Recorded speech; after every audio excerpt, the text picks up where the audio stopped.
A paisagem das igrejas ao redor do mundo tem mudado drasticamente nas últimas décadas. Onde antes víamos simplicidade, reverência e temor genuíno, agora muitas vezes nos deparamos com estruturas imponentes, estratégias de marketing, palcos cheios de luzes e discursos cuidadosamente ensaiados. Não estamos aqui para julgar o progresso ou a inovação, mas para refletir sobre algo mais profundo. Será que, na tentativa de atrair multidões, não estamos nos afastando da essência? Será que Deus continua encontrando prazer em tudo aquilo que temos feito em seu nome? Ou será que há práticas, hoje comuns, que o entristecem profundamente, embora muitos ainda tentem justificá-las? Essa é uma pergunta que deveria ecoar em cada púlpito, em cada reunião de planejamento ministerial, em cada coração comprometido com o reino. A Escritura é clara: não vos conformeis com este mundo, mas transformai-vos pela renovação da vossa mente. Romanos 12:2. No entanto, o que vemos em muitas comunidades de fé é justamente o contrário: a conformação com padrões culturais que nada têm a ver com o Evangelho. Vamos abrir os olhos e os corações para encarar uma realidade incômoda, mas necessária. Há atitudes que se tornaram comuns dentro das igrejas, mas que, segundo os ensinamentos de Jesus, são completamente reprováveis aos olhos de Deus. E o mais preocupante é que muitas dessas práticas são disfarçadas de zelo, espiritualidade ou até mesmo estratégia para o bem maior. Vamos então trilhar esse caminho de confronto e discernimento, não com um dedo apontado para os outros, mas com um espelho diante de nós mesmos. O objetivo aqui não é atacar denominação alguma, tampouco criar divisões.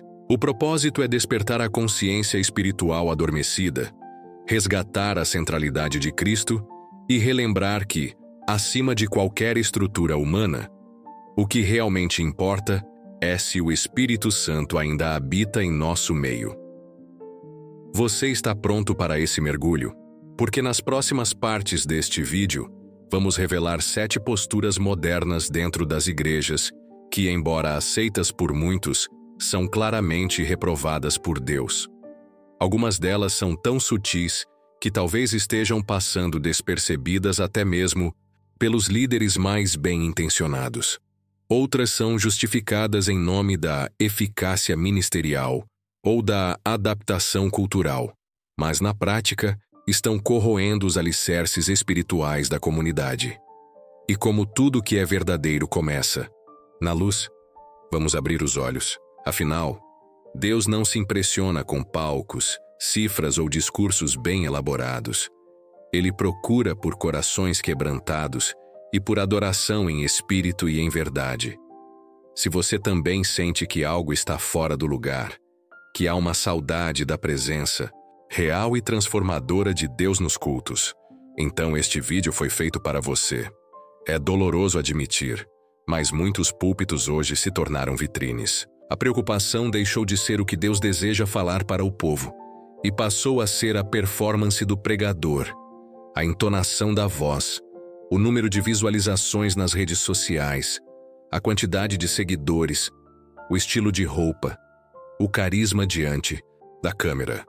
Homens e mulheres que um dia foram chamados com lágrimas e temor, hoje medem seu sucesso ministerial por métricas humanas, como se estivessem gerindo uma empresa ou comandando uma carreira artística.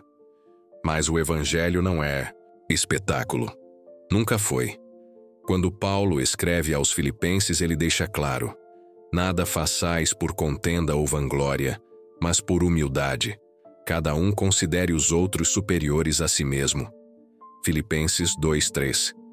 No entanto, em nome da excelência ministerial, muitos estão abrindo mão da humildade e do quebrantamento.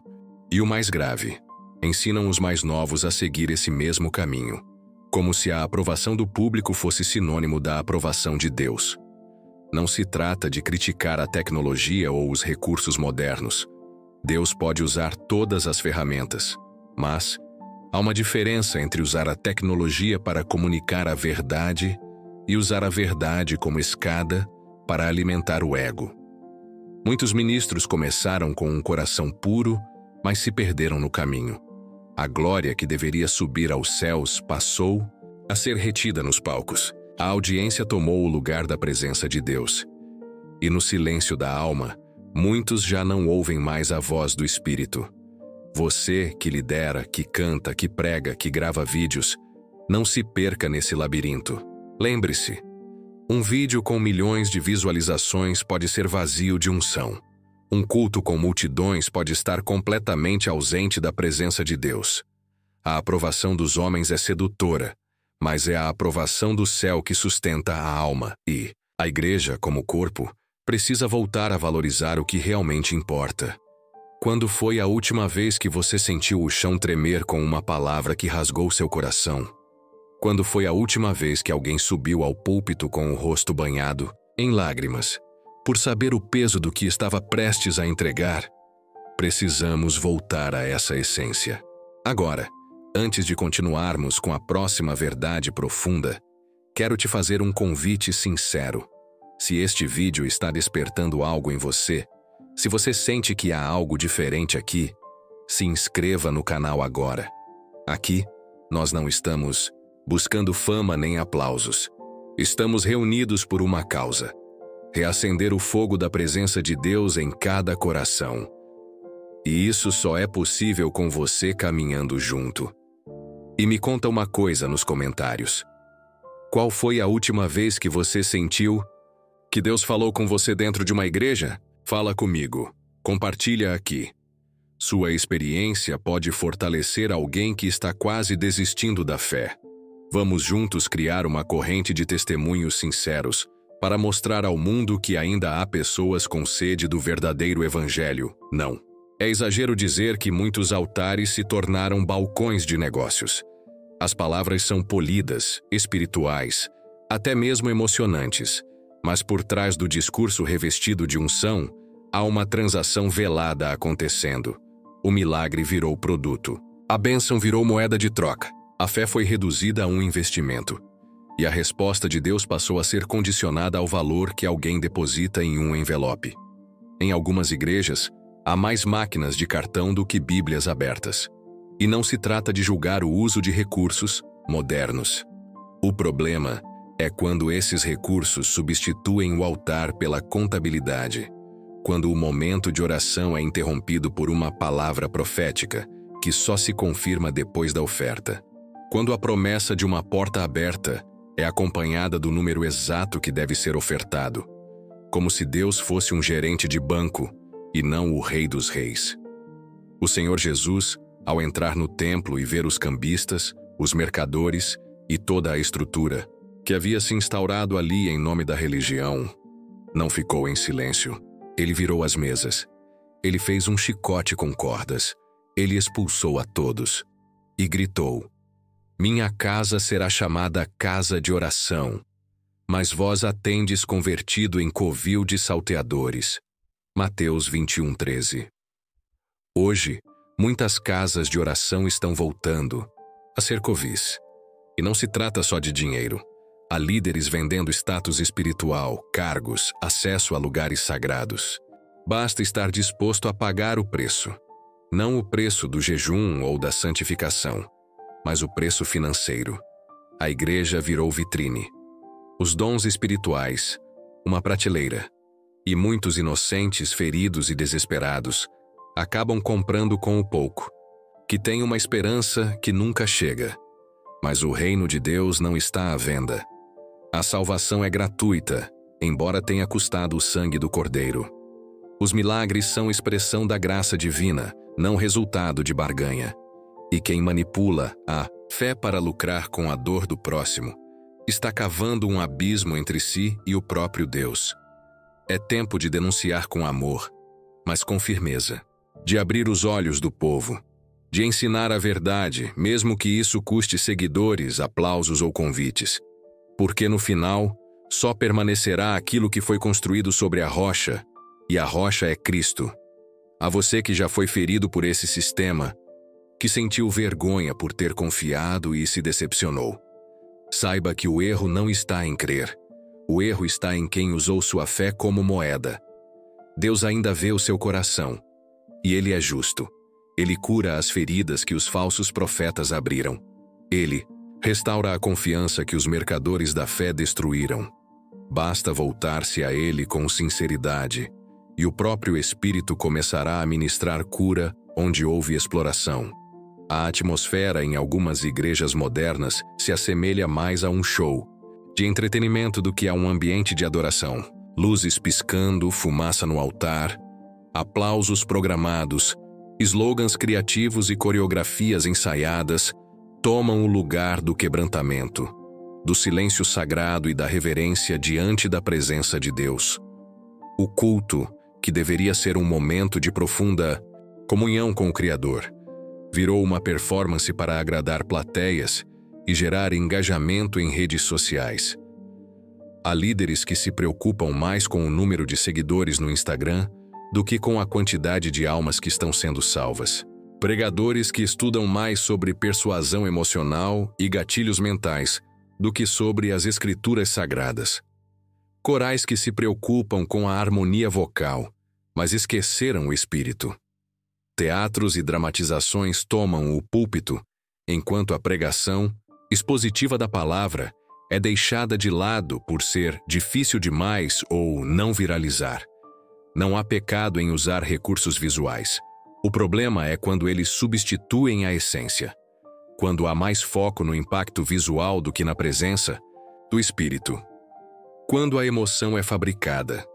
Quando o choro é ensaiado. Quando o aplauso se torna mais importante que o arrependimento. A casa de Deus não foi feita para entreter, mas para transformar. Jesus nunca precisou de palco iluminado para impactar. Ele falava do monte, andava entre os pobres, multiplicava pães sem holofotes, curava sem pedir like. Seu poder era real, puro, sem truques. Sua autoridade não vinha de uma boa oratória, mas de uma vida alinhada com o Pai. E isso era suficiente para transformar multidões. Hoje, infelizmente, muitas igrejas estão mais preocupadas com o alcance de suas campanhas do que com a profundidade espiritual de suas congregações. A superficialidade tomou o lugar da santidade. E com isso, gerações estão crescendo sem discernimento, sem temor, sem raiz. Estão aprendendo a cultuar o homem, não a Deus. Estão se acostumando com uma fé sem cruz, sem renúncia, sem verdade. Mas o Espírito ainda chama aqueles que desejam voltar. Ainda há remanescentes que anseiam por um culto onde Deus é o centro, onde o altar é respeitado, onde o louvor vem da alma, onde a pregação corta como espada e cura como bálsamo, onde há lágrimas verdadeiras, onde o mover não precisa ser induzido, porque é genuinamente provocado pelo céu. Se você sente saudade disso, saiba, Deus também sente, e Ele está pronto para restaurar. Mas isso começa por mim, por você, por cada um que decide não se conformar com o que virou espetáculo e busca de fato ser morada da glória. Há um fenômeno crescente que parece inocente à primeira vista, mas que no fundo revela uma distorção perigosa. A ostentação do luxo travestido de bênção divina. É cada vez mais comum ver líderes religiosos que exibem carros de alto padrão, relógios caros, viagens internacionais e mansões como provas de sua fé eficaz. Eles não apenas vivem assim, mas fazem disso parte do seu discurso. Como se o sinal do favor de Deus fosse medido pela etiqueta da roupa que vestem ou pelo valor do vinho que bebem em uma taça de cristal. E o mais preocupante é que muitos seguem esses exemplos sem questionar. Afinal, quem não deseja viver com conforto? Mas há uma linha tênue, e muitas vezes ultrapassada, entre ter uma vida digna e pregar um evangelho onde prosperidade financeira se tornou sinônimo de santidade. E mais do que isso, um símbolo de que aquele que não tem está em falta com Deus. Esse tipo de discurso adoece espiritualmente. Ele sugere que o Cristo que não tinha onde reclinar a cabeça está ultrapassado. Que os apóstolos, muitos dos quais morreram pobres e perseguidos, estavam em falta com a visão celestial moderna. Ele ignora séculos de história cristã marcada por homens e mulheres que viveram com o necessário e fizeram da simplicidade seu altar de santidade. Em algumas igrejas, hoje, é quase um pecado ser simples. Você entra com uma roupa mais humilde e é tratado com menos atenção. Tenta participar de grupos que se tornaram clubes de aparência. E se ousar questionar a incoerência, logo é acusado de inveja ou religiosidade.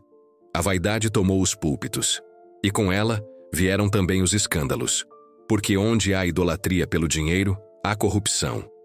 Onde o foco é o luxo, a humildade se torna uma ameaça. Onde a aparência vale mais que o coração, a verdade passa a ser descartável. E onde os líderes se preocupam mais com suas contas bancárias do que com as feridas das ovelhas, o rebanho caminha para o abismo. A bênção de Deus é sim real, mas ela se manifesta, antes de tudo, na paz, no caráter, na sabedoria, na presença dele em cada detalhe. E muitas vezes, a verdadeira bênção é a escassez que nos ensina dependência. É o não que nos protege. É o deserto que forja. Deus pode enriquecer, sim, mas ele não precisa disso para se provar pai. E o que ele mais deseja não é ver seus filhos dirigindo carros importados, mas caminhando com integridade. O céu se alegra menos com nosso saldo bancário e mais com nossas escolhas quando ninguém está vendo. O tempo que vivemos clama por coerência, por líderes que preguem mais com a vida do que com microfones, por igrejas que acolham sem julgar a aparência, por comunidades onde a generosidade seja mais visível que o status, por um povo que entenda: somos ricos quando temos o Espírito Santo, e não há luxo no mundo que possa comprar isso. Em meio à correria desenfreada do nosso século, há uma prática nas igrejas que tem se tornado cada vez mais comum, mas que fere o coração de Deus de forma silenciosa: o tempo negado a Ele.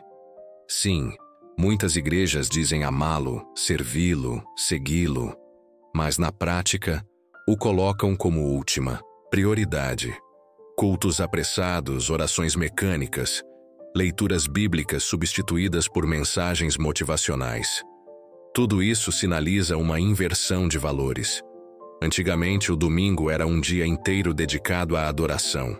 Hoje, em muitas comunidades, virou um compromisso encaixado entre o café da manhã e o almoço em família. Líderes religiosos calculam a duração do culto como se estivessem programando um bloco comercial de televisão. Se passar de uma hora, as pessoas vão embora, dizem. E o mais triste tem razão. Mas será que Deus mudou? Ou fomos nós que passamos a tratá-lo como um item do checklist espiritual? Essa negligência se reflete em tudo. Nos ensaios de louvor que duram menos do que as pausas para o lanche. Nas reuniões de oração que contam com meia dúzia de fiéis, enquanto as redes sociais da igreja têm milhares de seguidores. Na pressa de encerrar tudo no horário, mesmo quando a presença de Deus está começando a operar algo profundo. Afinal, temos compromissos, séries para assistir e Deus pode esperar, mas não pode. O Criador do tempo merece mais do que nossas sobras, e quando o deixamos sempre para depois, estamos, na verdade, revelando o que realmente ocupa o trono dos nossos corações. Não são apenas as igrejas que o deixam esperando. Somos nós, e não por falta de tempo, mas por excesso de prioridades falsas. Porque o tempo que damos revela o valor que atribuímos. Passamos horas vendo vídeos curtos, séries, rolando a timeline, mas temos dificuldade de reservar 20 minutos para ouvir a voz dele em silêncio. Reclamamos de não ouvir Deus, mas não paramos para escutá-lo. Dizemos que o amamos, mas tratamos a oração como tarefa obrigatória. Reunimos multidões para festas, mas esvaziamos os bancos quando o chamado é para jejuar. Deus não quer o que nos sobra. Ele quer o primeiro lugar. Não por vaidade, mas porque sabe que, sem ele no centro, tudo desmorona. O caos que vemos hoje, emocional, espiritual e moral, é fruto de corações que se afastaram, de igrejas que se distraíram, de ministérios que perderam a essência. Por isso, é tempo de retorno, tempo de abrir mão da pressa, de resgatar a reverência, de fazer silêncio, de permitir que o Espírito fale sem pressa, de desligar o microfone, de colocar os joelhos no chão com mais frequência do que os dedos no teclado, de transformar nossos cultos em encontros reais com o Pai, e não em programas cronometrados para agradar a plateia. Se você chegou até aqui, quero te agradecer e aproveitar esse momento para te pedir algo muito simples, mas muito poderoso. Se essa mensagem está tocando seu coração, se alguma parte dela fez você lembrar de algo que já viu ou viveu, se você acredita que é tempo de voltarmos a dar prioridade a Deus, se inscreve no canal agora. Assim você ajuda a espalhar esse tipo de conteúdo e me ajuda a continuar com esse propósito. E mais, escreve aqui nos comentários algo que você sente que sua comunidade precisa resgatar. Pode ser a oração, o tempo de silêncio, o louvor de verdade. Não precisa ser longo, basta ser sincero. Vamos trocar experiências nos comentários. Quem sabe sua história ajuda alguém que está perdido. Um dos maiores desvios da atualidade é a transformação da fé em espetáculo e comércio. Dentro de muitas igrejas, o que antes era um ambiente sagrado de busca por Deus, agora se tornou palco de shows manipulativos e promessas vazias. A cura e o milagre, dons preciosos do Espírito Santo, foram transformados em ferramentas de marketing, como se fossem produtos em prateleira de supermercado. Mas Deus, meus irmãos, não é produto. Milagre não se vende, cura não se força. Hoje vemos campanhas semanais anunciadas com slogans chamativos. A noite da cura definitiva. Venha buscar o milagre financeiro. 7 semanas para sua libertação total. E o que acontece, na maioria das vezes, é um teatro cuidadosamente ensaiado. Pessoas são empurradas ao chão. Líderes gritam frases ensaiadas. E se alguém não for curado, dizem que faltou fé, jogando sobre o doente a culpa pela própria enfermidade. Onde está o temor? Onde está o discernimento? Jesus curava, sim, mas curava com compaixão, com humildade. Ele não cobrava ingresso, não exigia sacrifícios materiais, não manipulava emoções. Ele tocava o íntimo. E mais importante ainda, antes de curar corpos, curava corações, restaurava a alma, libertava da culpa. A verdadeira cura não pode ser medida em quantidade de aplausos ou em arrecadação do culto. A verdadeira cura acontece no silêncio do quebrantamento, onde só Deus e o homem sabem o que está sendo restaurado. Muitas igrejas se perderam nisso. Criaram um modelo de fé baseado no imediatismo, na troca, no espetáculo. E as pessoas, movidas pelo desespero, acabam se tornando presas fáceis de uma religião que promete resultados rápidos, como se Deus fosse uma fórmula mágica. Dê tanto e receba tanto. Suba no altar e ganhe a bênção. Traga seu envelope e conquiste sua casa própria. Isso fere o coração de Deus. O mais trágico é que essa indústria gera descrença. Quantos já não foram feridos por falsas promessas feitas no púlpito? Quantos abandonaram a fé porque acreditaram em um milagre que não veio no tempo e na forma que esperavam? Quantos se sentem culpados por acharem que sua fé é fraca, quando, na verdade, foram manipulados por líderes sem temor? A cura ainda existe, sim. Deus ainda opera milagres, mas o faz no tempo dele, da forma dele, e para a glória dele, e não para engrandecer ministérios ou gerar lucro. Quando buscamos a Deus pela presença, e não pelos presentes, tudo muda. Quando confiamos nele mesmo que a cura não venha, estamos revelando uma fé mais pura do que qualquer milagre imediato. E é tempo de denunciar isso, não com raiva, mas com amor e responsabilidade. É tempo de chamar o povo de volta para uma fé sincera, que não barganha com Deus, mas se entrega a Ele, de dizer: Senhor, mesmo que nada mude fora, transforma o que está aqui dentro. Milagres verdadeiros ainda acontecem, mas geralmente em silêncio, sem holofotes, sem câmeras.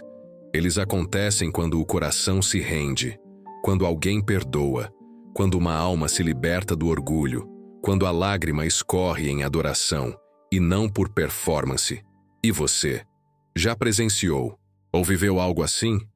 Já sentiu Deus te curar por dentro mesmo quando o problema do lado de fora ainda estava lá? Compartilhe a sua história aqui nos comentários. Vamos encher esse espaço de testemunhos reais, de fé viva, que não depende de promessas humanas, mas se ancora na graça divina. Há uma nova tendência que vem se espalhando como erva daninha entre os púlpitos do nosso tempo. A vaidade travestida de espiritualidade. É o culto à imagem, ao status, à aparência. Tudo isso em nome de Deus. Mas, por trás de muitos holofotes, ternos alinhados e discursos poderosos, há um coração vazio de temor e cheio de ambição. O altar foi trocado pelo palco. O chamado virou profissão. E o servo passou a buscar aplausos ao invés da presença do Espírito Santo. Não é raro ver líderes disputando relevância, fazendo lives com títulos provocativos, buscando engajamento a qualquer custo. Pregadores que medem o sucesso do sermão pela quantidade de curtidas e compartilhamentos, e não pela transformação gerada na vida do ouvinte. Igrejas que investem mais na aparência estética do templo do que na profundidade do ensino bíblico. Ministérios que promovem seus líderes como celebridades gospel, mas negligenciam os pobres, os órfãos, os aflitos, aqueles que sempre foram prioridade no coração de Jesus. E isso é grave, porque a vaidade, quando entra no ministério, contamina tudo. Ela transforma o serviço em espetáculo, ela gera competição entre irmãos, ela esfria a comunhão. O Espírito de Deus se entristece onde há soberba. Ele não habita em corações que se acham maiores do que a cruz que carregam. Ele não divide o centro do altar com o ego humano. Alguns pastores, antes homens simples e de oração, hoje só sobem ao púlpito com roupas de grife e cercados por seguranças. Alguns ministros só aceitam convites mediante cachês exorbitantes. Há quem venda sua agenda como se vendesse um produto. E há quem aceite tudo isso como se fosse normal, natural, honra do servo de Deus. Mas onde está a humildade? Onde está a renúncia? Onde estão as marcas de Cristo? Se o próprio Jesus, Rei dos Reis, lavou os pés dos discípulos, como podemos justificar um evangelho que exalta o mensageiro e esquece a mensagem? Como podemos seguir alguém que fala bonito, mas vive distante dos que mais precisam? O apóstolo Paulo nos ensinou: importa que ele cresça e que eu diminua. Hoje, infelizmente, muitos estão fazendo o contrário. O púlpito não é um trono, é lugar de serviço. O microfone não é coroa, é ferramenta de edificação. A Bíblia não é adereço, é espada que divide alma e espírito. Mas se a vaidade toma conta, tudo isso vira teatro. Um teatro perigoso, porque mexe com o sagrado. E quem brinca com o sagrado, mais cedo ou mais tarde, colhe as consequências. Deus ainda levanta servos ocultos, pessoas que ninguém vê, mas que dobram os joelhos no silêncio do seu quarto. Esses são os verdadeiros gigantes da fé. Não têm milhões de seguidores, mas são seguidos pelo céu. Não são aplaudidos pelos homens, mas agradam ao Pai. Enquanto muitos brigam por visibilidade, esses oram por invisibilidade, porque sabem que a glória verdadeira não está no palco, mas no céu. Você já sentiu isso também? Já percebeu quando a vaidade começou a tomar conta daquilo que deveria ser simples? Já se decepcionou com líderes que trocaram a verdade pelo aplauso? Se sim, comente aqui com a frase: Senhor, ensina-me a diminuir. Vamos juntos declarar que não queremos ser vistos pelos homens, mas aprovados por Deus. E lembre-se, é no esconderijo do Altíssimo que habita o verdadeiro poder. Quando olhamos para tudo isso, a banalização do sagrado, a busca desenfreada por poder, o abandono da verdade bíblica, os interesses humanos infiltrados nos altares, a pergunta que ecoa é: Até quando Deus suportará esse cenário? A resposta não está no silêncio, mas na Escritura. Porque já é tempo que comece o julgamento pela casa de Deus. 1 Pedro 4,17. O juízo de Deus não começa pelo mundo, mas por nós, pela sua casa, pelos que conhecem a verdade, mas não vivem por ela. E esse julgamento não é apenas escatológico. Ele já começou. Está acontecendo agora, de forma espiritual, moral, emocional. Ministérios estão ruindo, não por perseguição, mas por corrupção interna. Igrejas que antes cresciam com unção, agora murcham por conta da divisão, do orgulho, da falta de amor. Deus está limpando sua casa. Ele está arrancando os altares contaminados, desmascarando os lobos em pele de cordeiro e recolhendo os que verdadeiramente o amam em espírito e em verdade. Essa é uma hora solene. É tempo de quebrantamento, de arrependimento profundo. Não estamos lidando com uma crítica social ou com mera análise religiosa. Estamos diante de uma convocação divina para a purificação. Deus está chamando os verdadeiros adoradores. Aqueles que não vendem sua fé por um cargo, que não negociam princípios em troca de popularidade, que preferem ser rejeitados pelos homens do que decepcionarem o céu.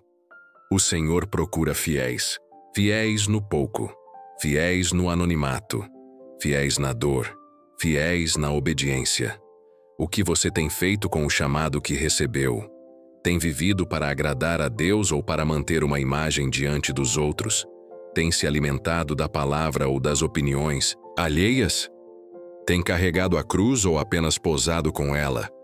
São perguntas duras, mas necessárias. Esse é um tempo profético.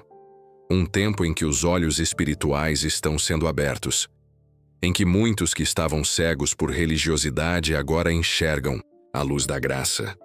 Deus está tirando as escamas, revelando a podridão onde antes havia aplausos.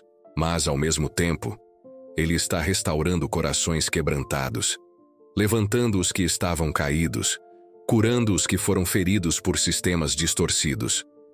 A boa notícia é: ainda há esperança. O mesmo fogo que queima a palha também purifica o ouro. Se nos voltarmos com sinceridade, com lágrimas verdadeiras, com um coração disposto a obedecer, Deus nos restaura. Ele é especialista em fazer novo aquilo que o mundo diz que está perdido. Ele ainda chama pelo nome. Ainda unge pastores no campo. Ainda envia profetas anônimos para proclamar a verdade. Ainda visita o culto pequeno com a mesma glória que um estádio lotado. Porque ele não vê como o homem vê. Ele vê o coração. Chegamos ao fim desse roteiro com o coração cheio de temor, mas também cheio de esperança. O que Deus detesta, Ele revela, não para nos destruir, mas para nos transformar. Que essa mensagem tenha sido uma tocha no meio da escuridão, uma voz que desperta do sono, uma chamada urgente à santidade. Se você chegou até aqui, é porque algo dentro de você anseia por mais. Anseia por Deus, não por religiosidade. Anseia por verdade, não por espetáculo. E por isso, com todo carinho, peço: inscreva-se neste canal. Sim, mas não apenas com um clique. Inscreva-se com sua vida, com sua entrega, com seu desejo sincero de crescer conosco nessa jornada de fé. Aqui, a meta não é entreter, é edificar. E você faz parte disso. Nos comentários, compartilhe conosco. Você já viveu ou presenciou alguma das realidades que tratamos aqui? O que mais te tocou nesse roteiro? Qual prática você acha mais urgente de ser transformada na igreja atual? E se quiser, conte a sua história com a comunidade. Conte como Deus te trouxe até aqui. Isso edifica muito mais do que você imagina. A sua voz é importante. Juntos, podemos construir uma igreja mais parecida com o coração de Jesus. E que o Senhor nos purifique, nos corrija, nos alinhe, para que no dia em que Ele voltar, sejamos achados fiéis.